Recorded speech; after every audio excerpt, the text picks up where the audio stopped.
Art punk is not a word. What's up, nerds? It's your boy, the OG GM, coming to you live on a foggy afternoon about 2:30 here on the 14th day of April 2023 in lovely, sunny Southern California. Except it's not sunny. It's awful, and my allergies are going crazy. And let's talk about art, because it's time to spin the wheel of irrelevance. And today's episode of Why Is This a Thing? Apparently there is some hubbub floating about over the quality of art currently in role-playing as opposed to the quality of art in the old days of 2014 as compared to the quality of art of the old days of the 2000s as compared to the quality of art of the 70s and 80s. And apparently now people think in the latest attempt to just, I don't know, whatever, for every person who is, actually seriously upset with the choices that Wizards of the Coast is making, there's people who are just like coming up with pointless reasons to be upset, just like there's people on the other side who actually seriously want to defend Wizards of the Coast and love 5e, and then the clout chasers who just make pointless videos about 5e and whatever. So let's take a look at the Keys from the Golden Vault art. It is the most recent product from Wizards of the Coast. What little I know about it, heist, thievery, didn't receive very good reviews, apparently doesn't actually contain much in the way of any information. Other than that, that's what we're not reviewing the product, we're just reviewing the art. So here we go. Art. Now right away, this looks pretty fucking awesome. I mean, it's photorealistic. It's got this scary looking guy coming out of a wall trying to be all Kitty Pryde.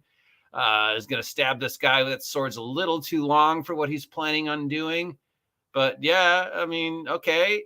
Is this actually from Keys to the Golden Vault or from another book? But that's pretty good. I mean, it's pretty. You definitely know what's going on. There's no question. All right. Okay. That guy kind of looks a little dorky. You see this art style a lot lately. They used it in Honor Amongst Thieves. I don't know what the style is called. It's very hard on the eyes. It's very dizzying. I guess it's a, what do you call it? Keyhole? Is that what it's called? I don't remember my basic art or basic photography classes.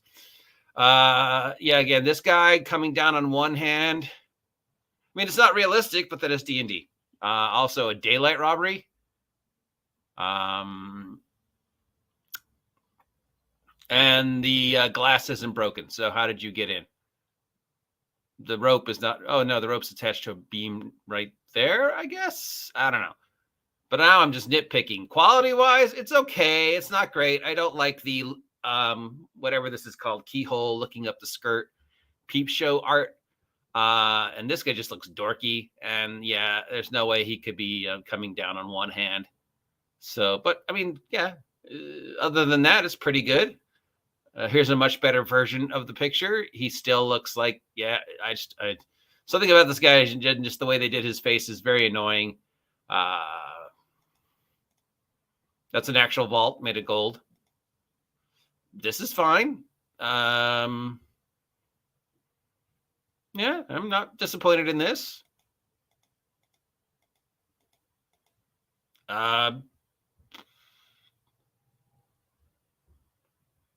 This one's a little comic-ish and whatever. Again, daytime robbery.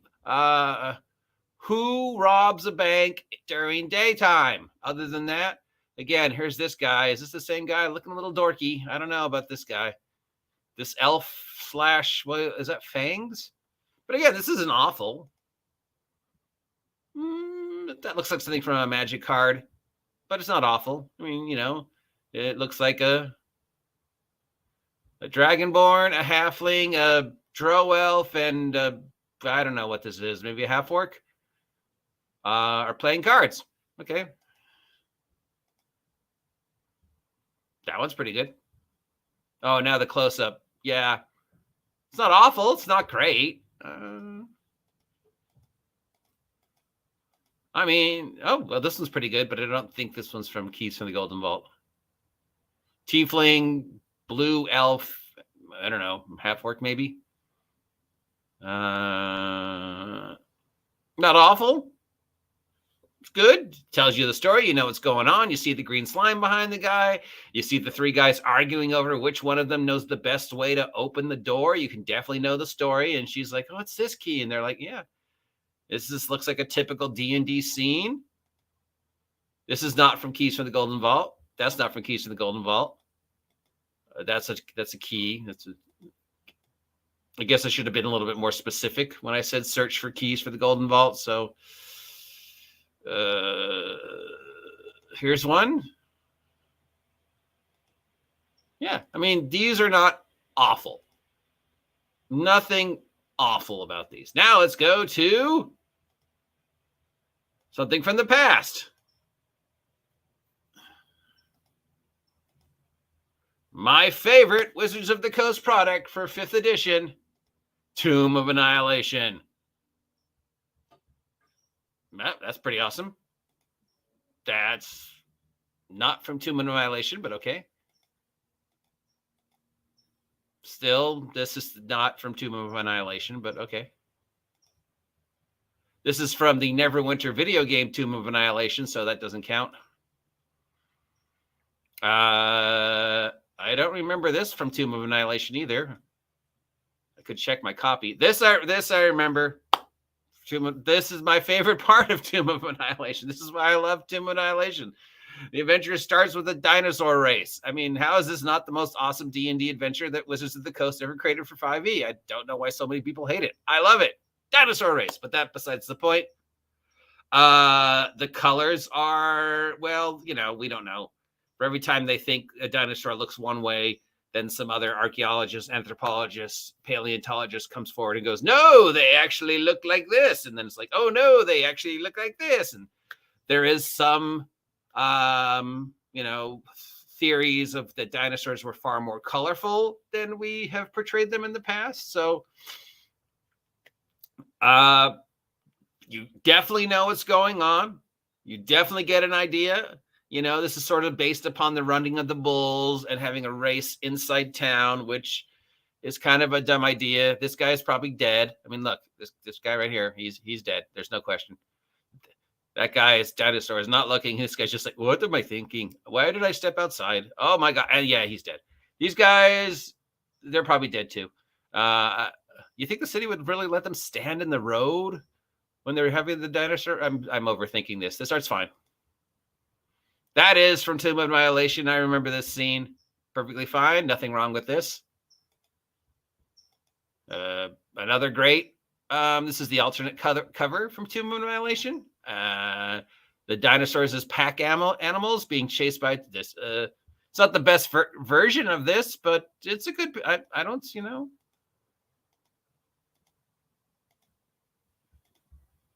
Yeah, this is all fine. I don't see what the problem is. And I looked at the keys from the Golden Vault art, and I don't see what the problem is. So for people are saying the quality of D&D art has gone down. I mean, some of those keys from the Golden art thing look perfectly fine to me. But now,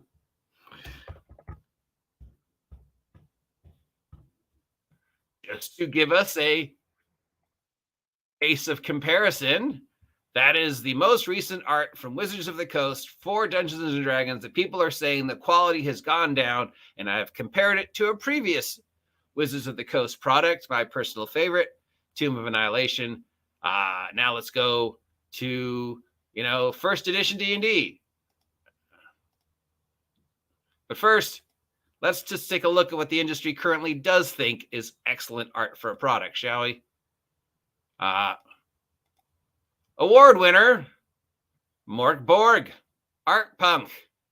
Art Punk is not a thing. Most of these pictures are just, I mean, I love the DIY punk rock art style that they're trying to go through. I love the fact that, you know, they're using the death metal art. But yeah, and I like the art from Mort Borg. I don't think it deserved an award. And also, do you know how hard it is to print this out? This would kill every printer. So yes, this is, I guess, if people are comparing D&D art of 2023 to this and saying this is better, yeah, no, not on its worst day, not on its best day. Also, there's no such thing as art park. Stop using our word. I mean, the art style's fine. It's definitely, you instantly get the imagery, but is this currently the best art in the world for the hobby? Nope.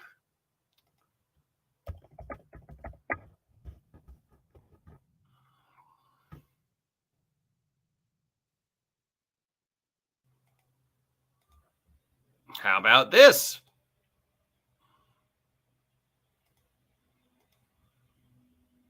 Another personal favorite of mine, the art from Tales from the Loop.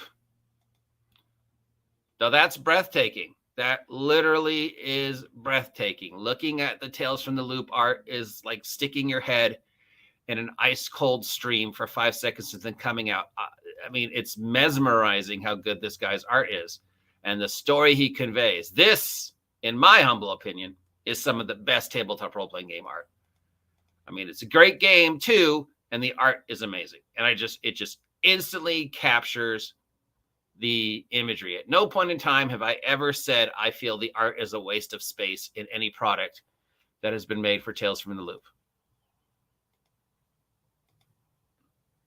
So if we're saying what's the best art in tabletop role-playing game, and if you're comparing D&D 2023 art to this art, then yes, obviously D&D 2023 art does not compare to the art from Tales from the Loop. Now, if you're trying to compare D&D 2023 art to the art from what, the award-winning OG, OSR, OGL art punk books, then yeah, the 2023 D&D art is better than that Mork Borg stuff. I love the Mork Borg stuff, but I don't think it looks good for a game. And, God help anybody who tries to print out a PDF, because all that black will just kill your printer. Yeah, it's fine. Okay. Now,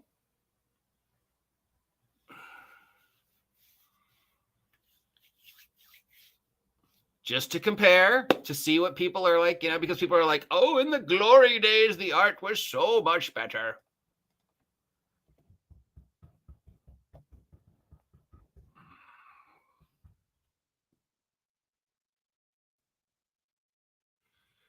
Here's some of the legacy art from the old days. Yeah, obviously this art is great. It gets the job done. It tells you instantly what's going on. There's can't show that one. There's action, there's adventure. I have never understood this picture. I get it. It's Elminster and he's fighting demons, but what's going on? He's like caught like 8 different spells going on. I mean, that's not the best. Is this better than 2023 D&D art? It's more emotional, I would say. It's more instantly, what's going on. It tells an instant story. The quality of some of the, early D&D art, especially the Frazetta stuff, it withstands the tests of time. Is that just a guy on a sheet?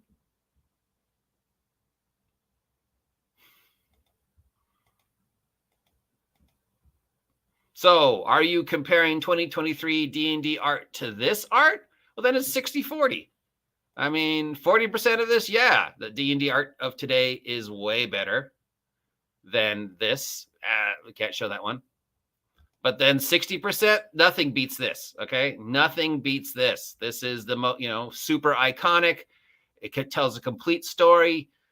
Again, I wouldn't want to print this out today because all that black would kill a printer. Is it better than this? Oh, yeah, definitely better than this. Is it better than this? It's not how torches work. I mean, this is iconic. You instantly know what's going on, but is it better? Not that I can judge art, but if we're saying the D&D art of today is not as good as the D&D art of 5 years ago or the D&D art of 20 years ago, then, I mean, are you comparing it to this? Are you comparing it to Mork Borg? Are you comparing it to Tales from the Loop?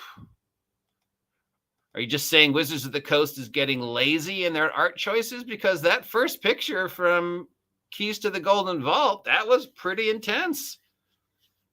It definitely knew what was going on. It told a complete story. There was detail, you know. I mean, do the characters look like real characters compared to, like, say, the Paizo art? Especially the early Paizo art before they went weird. I mean, early Paizo art, these look more like D&D characters, more like professional adventurers. You know, everything they had worked. They had potion belts, you know, they had stuff hanging from them. They looked like working adventurers. First edition Pathfinder art just really captured the idea of what adventures would look like before they got dirty. Nah, that's not, you know, that's obviously not realistic, but that's more of the anime, you know, chainsaw bra style of art. Nobody would actually dress like that and go into a dungeon or walk through a forest. So I don't know. I think this is just sort of a pointless argument, because what one person thinks is amazing art, another person will think was crap. I think the art from Morkborg is amazing, but not for a role-playing game. And I certainly would never want anybody to print it out. I think old D&D art is good, but some of it is awful, but it does do a very simple job of conveying the story. I would say for, you know, first, second edition art, 60-40.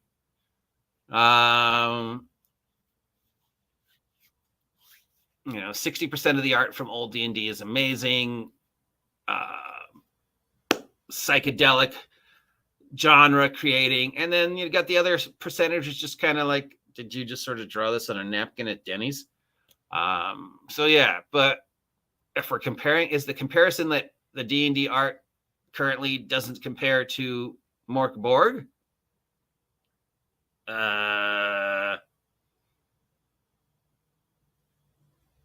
Comparing it to Tales from the Loop artwork, because then, yeah, Tales from the Loop artwork wins. And generally the stuff that Free League does art-wise wins.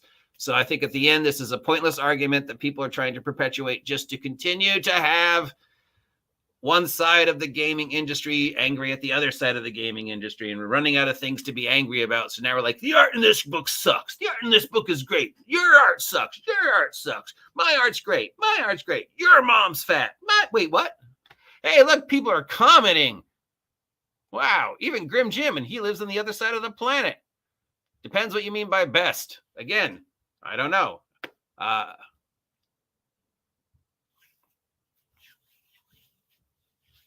Modern OTC is bland and muddy. It's definitely corporate. It's definitely got a Saturday morning serial. I could put this picture anywhere and reuse it 100 times and it'd be okay style of art. But I mean, that first picture from Tales from the Golden Vault, let's look at it again. Tales. What's it called? Tales from the Golden Key?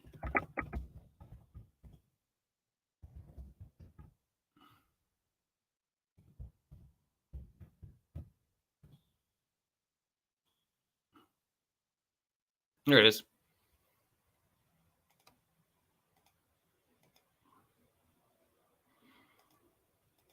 But damn! Photorealistic, good quality. Definitely tells the story. That knife's too long. Yep, this guard's time is probably over. But other than that, I think that's okay. I mean, again, I wouldn't want to print it out. That's the one thing that old D&D art has on new D&D art and everybody else. I do not feel like I'm going to kill my printer if I print out a copy of Villains and Vigilantes or the other stuff that just used the old black and white, you know, Tom Wham cartoons and stuff like that.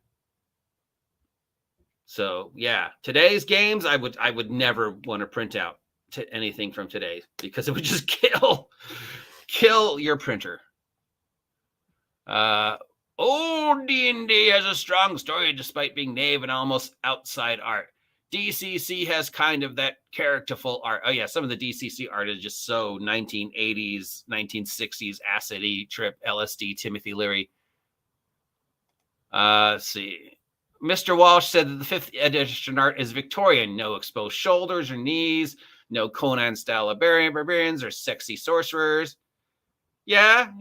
I can definitely see that it's taking what Pathfinder did and then sort of extrapolating on it to the point of almost being, again, cartoon-ish.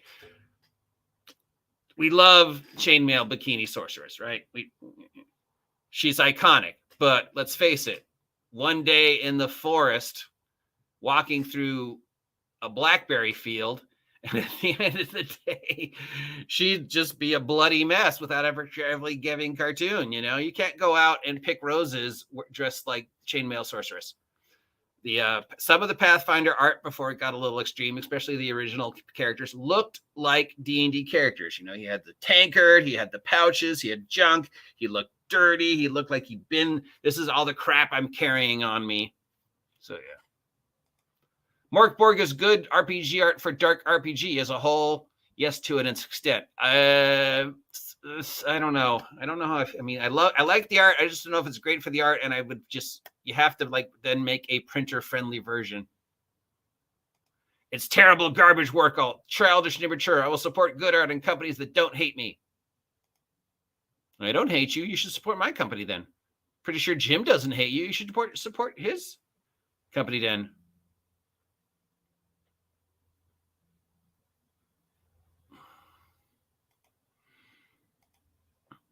Art style definitely dictates the feel that they are trying to capture for the game. Yeah, golden art's keys to the golden art definitely tells you the feel of what they're going on. The art from Strixhaven, although cartoonish, and the art from, what was the other one that we hated? I haven't seen much of the Spelljammer art, weirdly enough. It kind of disappeared after the whole Space Monkey thing.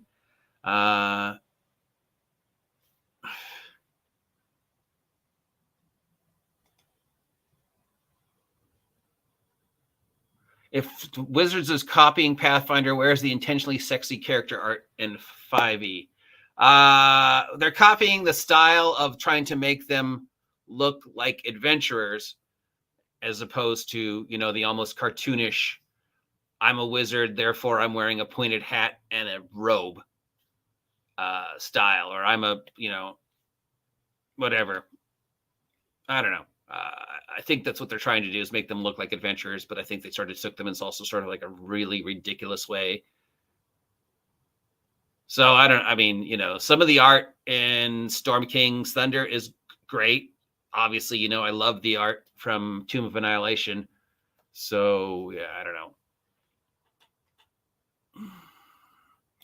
That's right. I still have to buy a copy of Winchester. I'm sorry, Jim. Money's tough. But the next time I sell some stuff in Big Geek Emporium, I will buy Whitechester.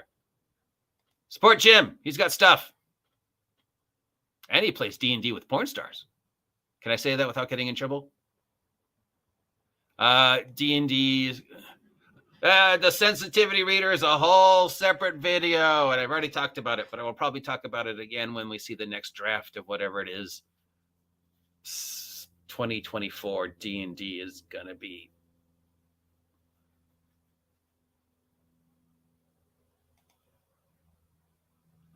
Some of the art, yeah. Some of that art for the thing that they released yesterday is like, ugh. The art was better 20 years ago, guys. Just to look at Record of Lotus War. I don't know. I don't think there's any right answer to this. As Gene Bazemore once said, art is never wrong. One person can look at 3 cans of tomato soup and just see 3 cans of tomato soup. Another person can look at 3 cans of tomato soup and go, I'm going to paint this and sell it, and people are going to buy it. And they did. So, and look at the art of Jackson Pollock. It's dots on paper.